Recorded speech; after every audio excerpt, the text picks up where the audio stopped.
We fight with what we need, not what we have. So what do we need, sir? Let's start from the army. Yes. We go from the army, navy, air force, and then space. In the army, what do you think should be our areas of not just modernization, sir? We are talking about deterrence that you rightly mentioned, which essentially means, if I've heard your argument correctly and understood it, sir, deterrence should be so big that there is no need for war. Yes. It should be so massive. Yes. It should be so in your face. For example, let's name China, sir. China should think 10 times before it tries another Galwan. That is the only way to prevent another Galwan. Is that so? In the army, now I'm talking about the Indian Army specifically, sir. We'll come to the Navy and the Air Force. What do we need in the Indian Army today? Okay. So let me start with the Indian Army and then I'll enlarge the argument. Yes, sir. I've been making this case for a while. Can we ensure fail-proof deterrence along the LAC? I think we can. See what happened in Galwan. The decision to rebalance to the north had been taken sometime before 2611. There was an exercise divine matrix which was held after which the decision was taken. Then we didn't rebalance partly because of 2611, and then people said no. If we rebalance, will we provoke the Chinese, and all those kinds of arguments. And we finally rebalanced when? After Galwan. If we had rebalanced before Galwan, perhaps we would have deterred China. Sure. So now that we have rebalanced in terms of troops, we have got reserves, we have got logistics. In some areas, we need to spend on infrastructure, and the only thing that you need is technologies of the kind of persistent surveillance, ISR, which can deter. Now, is that possible? Certainly, I've been making this argument. You read this book, Unit X, which tells you how Capella there's a startup called Capella, which just met 100 in Ukraine, 100 warfighters, generals, sergeants, people in Pentagon. And one of the areas that they came to, they said, what do you want from us? Capella, a startup. And they said, we should be able to see through clouds and at night. A simple problem was given. In 7 months flat, they delivered a SAR configuration of satellite, which gives them persistent surveillance. If we had persistent surveillance in Galwan, we would have been far better off. Now, India's IDEX system has matured. You have a number of startups, Skyroot and Third iTech and this, that and the other, who are in a position to do that. These chaps must be given orders. What we must break, I was offline, we were discussing that defense reformation. Yes, sir. The problem in India, what has happened, we've had a monopsony market. One buyer, armed forces, one seller. No choices and no competition. Now both must change. If HAL is to smarten up, it must have a Tata Airbus competing with it.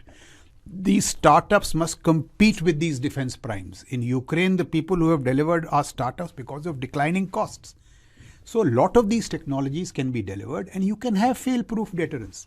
See, China is not an illogical player. It is not going to spoil its economic party by just going to.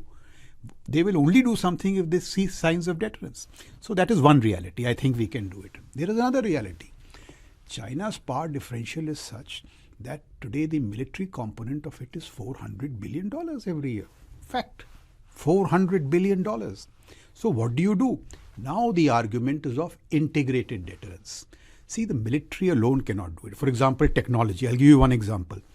The Australian Strategic Policy Institute turns out a tracker of technologies.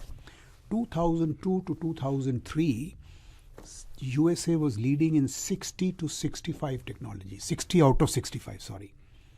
Then China does this whole technology push, 1,000 talents plan and all that, made in China and all. The survey of 2019 to 2023, China is leading in 47 out of 65. The turnaround has happened. These technologies have also gone to the military. So it is integrated. The good news for India is if you take that ASPI, we are a distant third, but third. We are ahead of UK and all that in technologies emerging. Can we do in an integrated manner a push so as to get closer to China in technologies? And all those technologies, artificial intelligence and all that, will translate into military prowess. So it can happen if we do it in a concentrated manner. And the other areas, I think, which need to be prioritized, in my view, even more than these structural theatre commands, is areas like space, is areas like cyber. They are far more important for the integrated fight than mere structural commands, theatre commands. So all these things have to be debated too. What about this whole area of strategic deterrence? You see what's happened. See, Ukraine is a good area to study this. Escalation. And unless you go into the minutiae, you will not see the need for this. So Russia escalates by bringing North Korean troops. 10,000 troops, some 4 or 5 generals, this, that. So the West watches, and the West says, all right, you have escalated. Storm Shadow, ATACMS. So those long-range missiles. Yes, the Storm Shadows target a command post in a place called Marino. And they have information that the Russian defense minister, the general in charge of that northern army, and 5 North Korean generals are in a command post. And that command post is hit. And 1 North Korean general dies and 2-3 or other get injured. Look at the signaling now. Russia has the embarrassment of its ally getting targeted by, and it also violates a red line.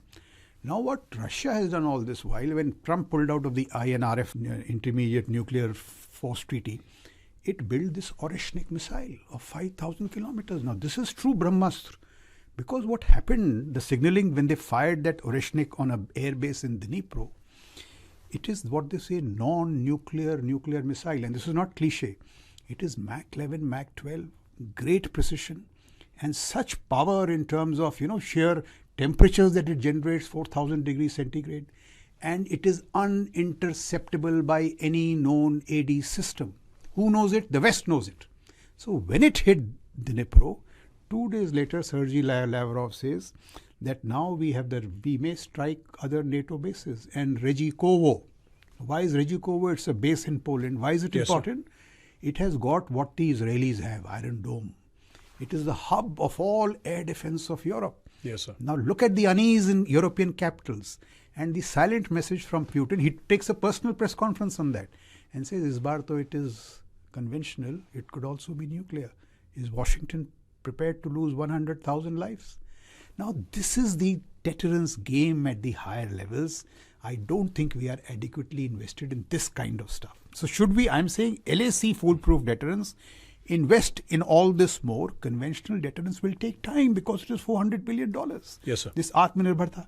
So I am I don't have magic solutions, but along these lines, if we think we can get more bang from our buck and think through where you need to, in my view, fail-proof deterrence along the LAC, instruments of strategic deterrence like this, that technology push ASPI. And one last thing, look at the military-industrial complex. It's a very important thing we have seen in Ukraine. So let's end this technology debate and all. What works on ground? See what's happening. Who's winning the war on the ground? Russia? Yes, sir. Why? Manpower 3 times advantage. So this talk of, reducing manpower, let's not fall into this trap.